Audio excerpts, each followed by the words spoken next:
Year end is my favorite time of the year, and that's partly because now is the time for last minute retirement planning tactics, including Roth IRA conversions. And here to talk with me about that is Dana Anspach from Sensible Money. Dana, welcome. Thank you. Hi, Bob. It's year end, and lots of folks are thinking about Roth IRA conversions. Are there some things that people need to know before they execute this tactic? There are, and we've had quite a few Roth conversions this year, but there's two situations in particular I wanted to talk about.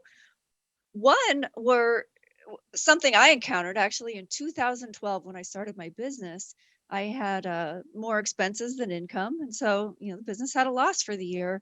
And I actually reported, I looked the numbers up in anticipation of this. My income before exemptions was negative $15,719 that year. And I could have converted that 15,000 plus my exemptions, about another 4,000, and paid absolutely no tax. And then if I had wanted to convert up to at least the 15% tax bracket, I've actually could have converted another 35,000, but I was so busy, I missed it. And because I typically do my own financial planning, because that's what I do for a living, I wasn't on someone's task list to call and remind me.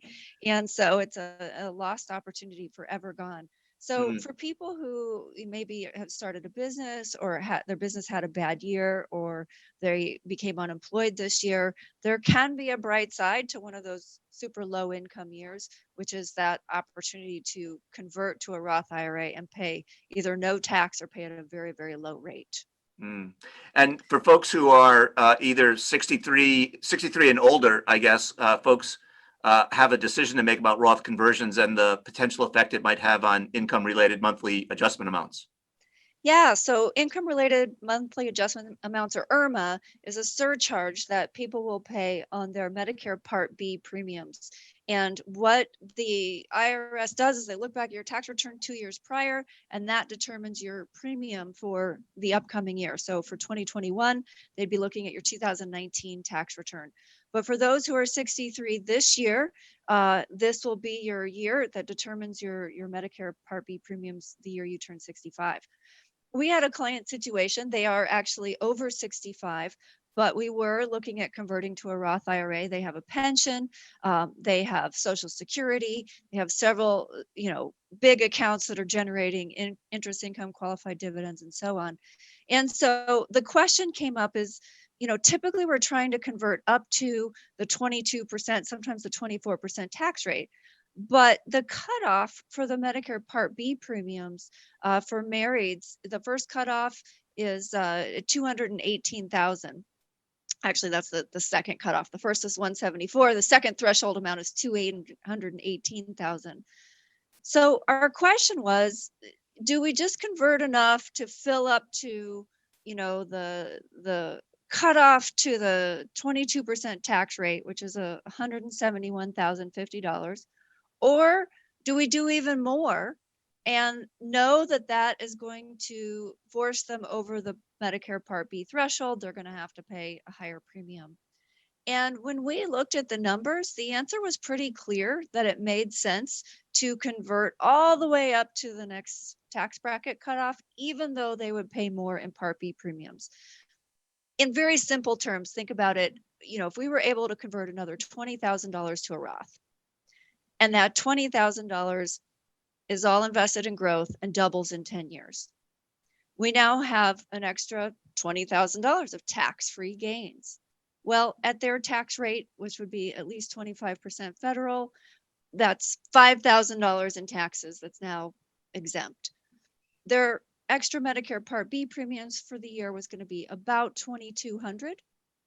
So even though we paid those extra Part B premiums for 1 year, you essentially doubled that money by getting tax-free growth in the Roth, if that makes sense. It's a very simplistic way of looking at it, but when you run that pattern out all the way through retirement, it did make sense to continue the Roth conversions, even though they were paying a higher Part B premium.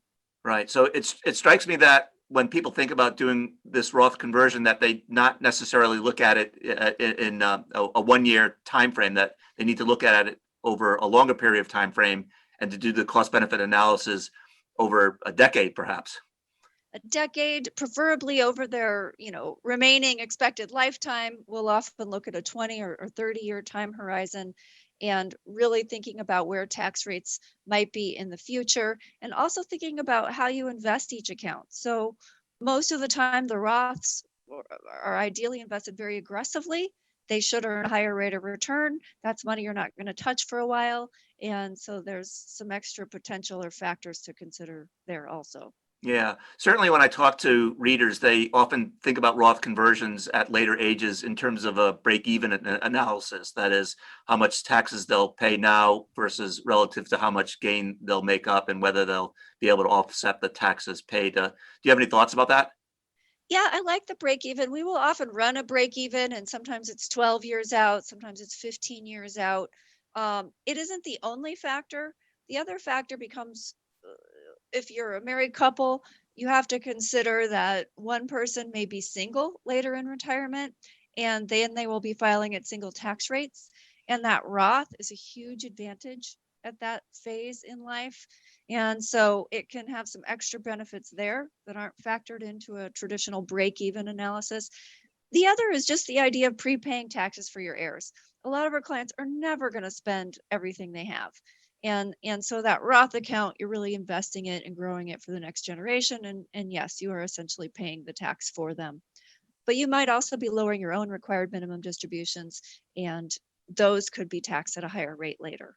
Yeah, I'd be sure to tell my heirs that I've paid their taxes in advance for them.